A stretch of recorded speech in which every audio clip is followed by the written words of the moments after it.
Conferencias memorables, una historia viva. Ponencias magistrales de los líderes iluminando el evento de negocios más importante del país. Estamos de regreso con el presidente Julio María Sanguinetti, 2 veces presidente. Estamos recordando aquella conferencia memorable de Fernando Henrique Cardoso, 21 de agosto de 2022. Aplicado, estudioso, como siempre, le agradezco especialmente, presidente, porque le hemos hecho llegar la conferencia y sé que usted la ha visto y más de una vez. Hay una parte donde el entonces presidente Cardoso fustigó duramente a las calificadoras de riesgo. Lo vemos y seguimos con nuestro invitado. Yo, francamente, a mí me sorprende la miopía que hay en los mercados financieros y la disconformidad que hay entre los avances de la realidad económica y su percepción. Tomemos el caso de Brasil. Ahora recién, una serie de hechos que normalmente serían no de crisis, sino que quizás incluso de celebración. Después del año 95, yo creo, 96, por primera vez la Petrobras encuentra un nuevo campo de petróleo. La semana pasada, 600 millones de barriles de petróleo, es lo que se supone, quizás más. Eso debería significar una señalización muy positiva para los mercados. Yo creo que nadie se dio cuenta. Y yo he insistido, hablé varias veces de eso, nadie se dio cuenta. Luego, anuncio de que 2 indústrias brasileñas en el sector del acero se han lanzado al mercado internacional. Una buscando fusionarse con las industrias de Inglaterra y de Holanda, en condiciones que la industria mayoritaria es la brasileña, la Compañía Siderúrgica Nacional. También se ha anunciado eso. Enseguida, un otro grupo importante, Gerdau, hace una asociación con los canadienses y se vuelve la tercera más grande productora de acero en Estados Unidos. Solamente el grupo Gerdau va a producir con esa asociación 6 a 7 millones de toneladas de acero. Bueno, son noticias que me parecen ser positivas. Luego surgió la noticia también positiva de que la cosecha este año en Brasil va a quizás sobrepasar 100 millones de toneladas de granos, por primera vez en la historia. Yo repito siempre para que tengan alguna idea de proporción. Al comienzo de la década de los 90, la producción era de alrededor de 55, 56 millones de toneladas. O sea, casi doblamos la producción de granos en el país. Soja, maíz, y por ahí va. Y eso sin una expansión muy fuerte del área plantada, o sea, productividad. También esa noticia salió recién. Luego, durante algún tiempo, se había criticado mucho, con alguna razón, que el gran problema en Brasil sería el hecho de que no estábamos siendo capaces de generar superávites en nuestro comercio exterior. Bueno, el año pasado logramos 2.4 mil millones. Este año, en lo que va del año, ya llegamos a 4.6 mil millones. Se supone que hasta fines de año vamos a llegar a 6 mil millones, 5 o 6 mil millones de dólares de superávit comercial. Y eso que seguimos manteniendo el comercio con Argentina, y en el comercio con Argentina el déficit va a ser entre 2 mil y 6 mil millones. O sea, en condiciones normales, hubiera sido posible quizás aumentar ese superávit. Y, sin embargo, ¿qué pasó con todo eso? Con todo eso, el riesgo país ha aumentado. Y una u otra agencia de calificación pues demuestra que hay que aumentar no sé cuánto. Sobrepasamos 2.000 puntos. Llegó un momento en que el riesgo era más grande en Brasil que en algunos países de África. ¿Es posible eso? ¿Tiene razón eso? ¿Guarda alguna relación con la realidad la formación de expectativas de esa manera? Si guarda, yo creo que yo perdí la razón, porque realmente no la veo.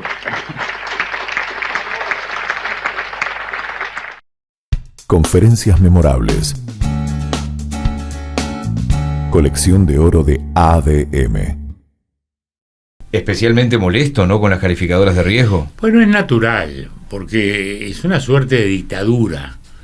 Estamos todos mirando la calificadora de riesgo todo el tiempo, los diarios, a ver qué pasa, ¿no?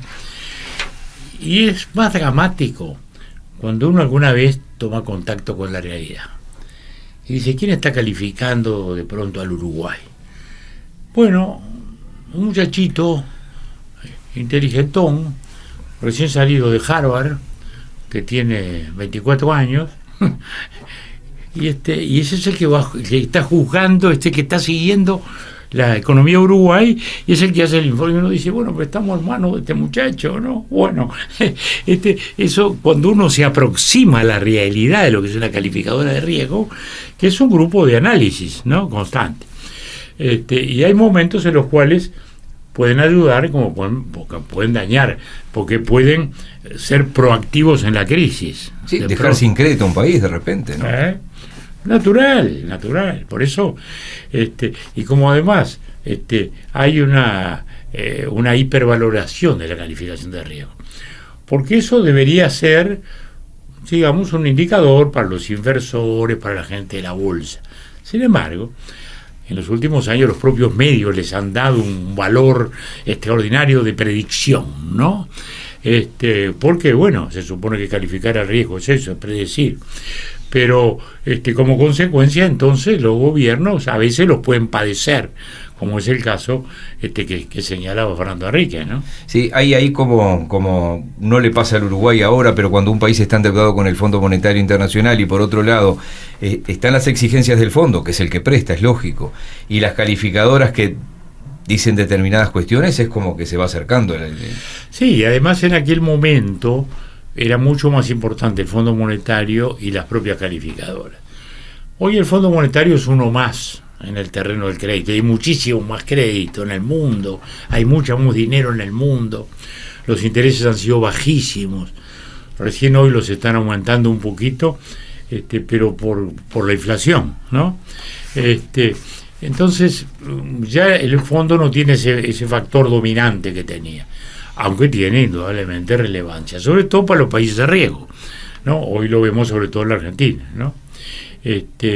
Y las calificadoras también se las mira particularmente cuando ocurre en esa situación.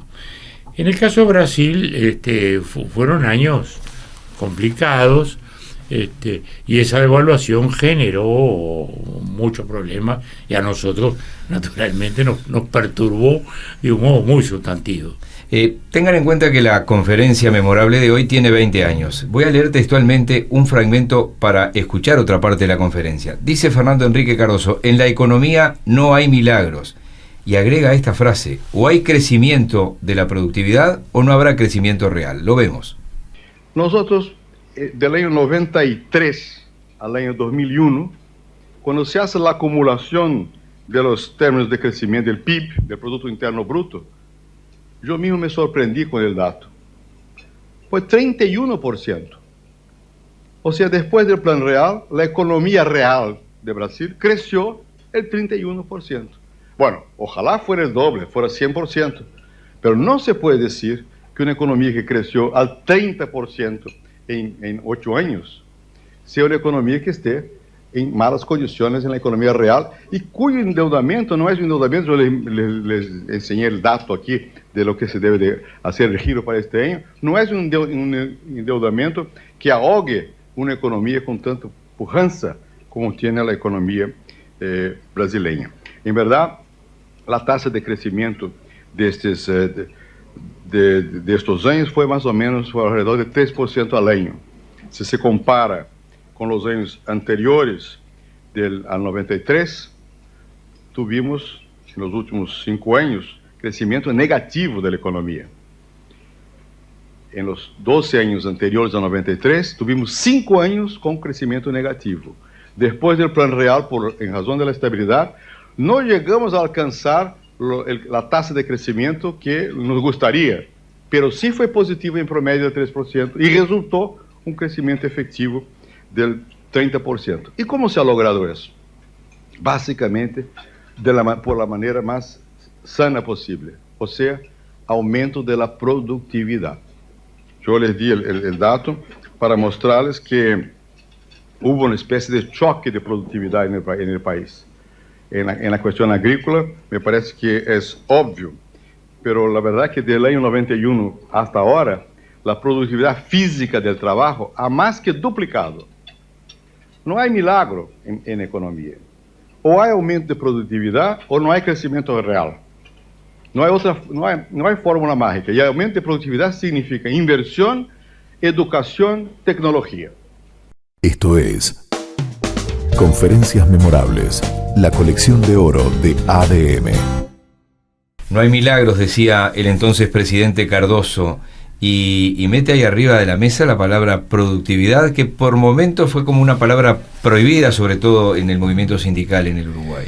Yo diría que esas frases habría que ponerla en mármol, ¿no? y ponerla en todos los despachos presidenciales, ministeriales, sindicales y empresariales, ¿no? También empresariales, no solo sindicales.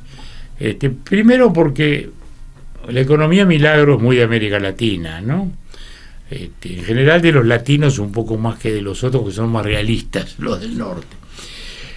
Pero América Latina es un mundo de sueños, ¿no?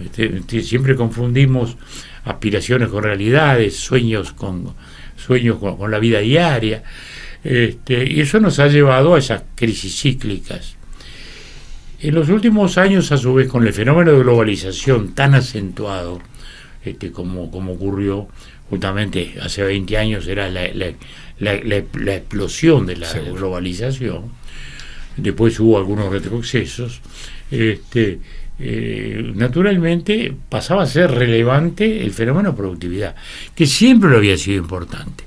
Pero en economías más cerradas no era tan importante la productividad, porque había controles de cambios que alteraban los precios relativos de las mercaderías y de los tipos de cambio, en fin, etcétera, etcétera, etcétera. Pero cuando el mercado se globaliza, pasa a ser un factor determinante la productividad.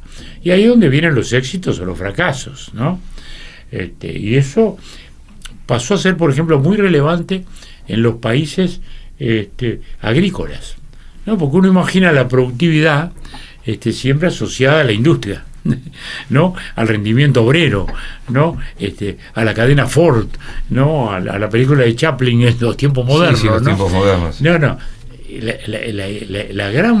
La gran fuerza de productividad se dio en el agro, y Fernando Henrique habla en algún momento de esta conferencia. Sí, cuando habló de que lo que no veían las calificadoras, cómo se duplicaron producciones. Exactamente. ¿No? Y él habla de cómo se duplicó.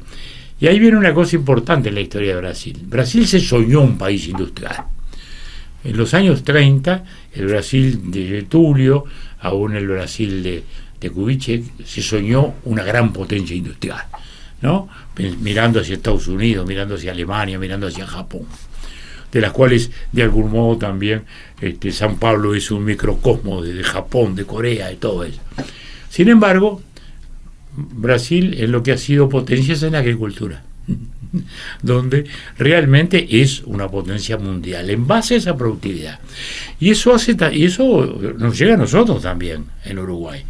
Que cuando ellos le han prohibido exportar carne, nosotros pegamos saltos gigantescos. Por eso mismo. Y la productividad de nosotros no fue extraordinaria.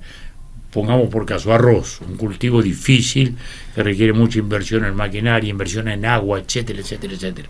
El Uruguay tiene una formidable productividad, resultado de años de experimentación, porque las ciencias agrícolas no son ciencias exactas, dependen de cada clima, de cada microclima, por ejemplo. Entonces, eso también ha sido relevante para nosotros. El cambio de productividad ha sido muy dominante, no solo en la industria, sino en el agro, y ahora también en los últimos años para nosotros en la logística. Ya vamos a volver con el presidente Sanguinetti recordando esta conferencia memorable de Fernando Henrique Cardoso. Brasil nos mira poco, puede ser. Fernando Henrique Cardoso sabía bien lo que pasaba en este país en el 2002, y de eso vamos a hablar enseguida. Esto es Conferencias Memorables, una historia viva. El gran encuentro político empresarial y sus protagonistas más recordados.